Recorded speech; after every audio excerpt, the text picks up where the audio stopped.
Ali.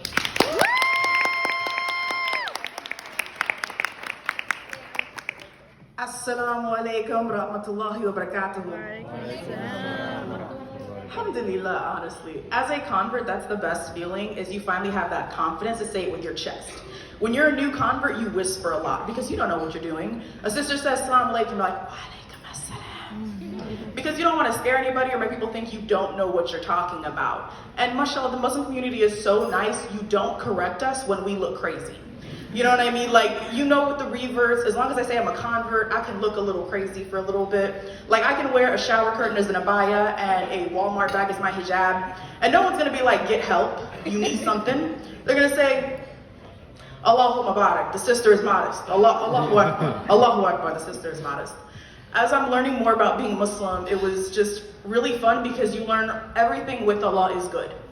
Therefore, all words with Allah are also good. Therefore, if you use all words with Allah, you are always right. However, you must learn that not all of them should work together. So people say, mashallah, like mashallah, you know, she just got married, mashallah, he became a doctor, XYZ. So for the longest time, I simply thought that mashallah simply meant you go girl, so saith Allah.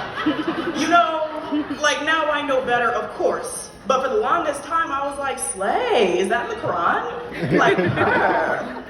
There was one time I learned this one, my sister got married and I was like, Alhamdulillah, Allahu Akbar, astaghfirullah sis, we are with you. There was one Ramadan I was running around talking about Eid my Barak everyone, and finally an auntie comes up to me, she says, Habibti, what are you saying? And I'm like, my Barak sis, like celebration, duh, you should know this. She's like, Habibti, it's Mubarak. Huh. SubhanAllah, the more you know.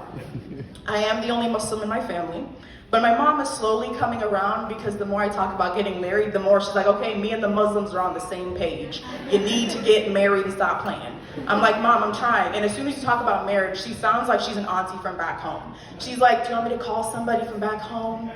I'm like, Mom, we're from Haiti. We're the Muslims. She's like, God willing. I'm like, does he need a green card? You know, only God knows. Only God knows. And I feel like my mom is like slowly learning about Islam just so she can kind of roast me a little bit. Like we'll be having, you know, dinner together and someone's like, Christina, how's Muslim, you know, how's being Muslim going? My mom's like, isn't that the religion with the 4 wives? And I'm like, yes, but historically, so babe, you don't even have to make the starting lineup, you just gotta make the team. My mom is a savage. She's like, learn to play some offense, some defense, make some chai, do something, like get back in there, my sis.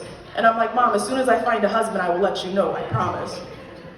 I will say, I do want to end with this. I know that was quick, but there'll be more another time. But I do want to end with this. So I was attending UNC Chapel Hill February 10th, 2015. I remember the martyrdom of the 3 winners, and I remember particularly, I probably scared Ferris Bearcat on the way in here, because I was like, are you Ferris Bearcat? And he probably looked a little scared. He's like, oh, we just letting anybody in these days, aren't we? Just anybody that says they knew him, we're just like, oh, come on in.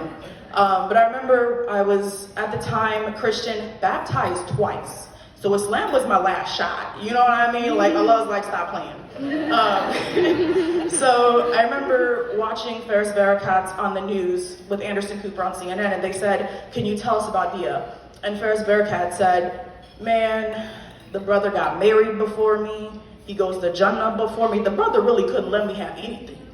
And I remember laughing in my room thinking, subhanAllah, what must it be like to have so much faith that you have so much darkness around you, you still have light, you still believe. And for me, I was like, again, Christian my whole life, I've never had that kind of peace. And I thought, subhanAllah, the way the families were able to comfort us as a community in ways that we could never comfort them. The families never met me, neither of the families. I've probably written letters, but I've never sent them, because what words do you say? You know, how do you tell a family who's gone through the worst kind of tragedy that you inspired me to become Muslim? You know what I mean? So this organization means the world to me, to be able to be here today in front of you and be a part of this in a small way. It truly feels amazing, and all I can say, Jazakallah khairan for the opportunity, and from one Muslim to another, Assalamu alaikum wa rahmatullahi wa barakatuh.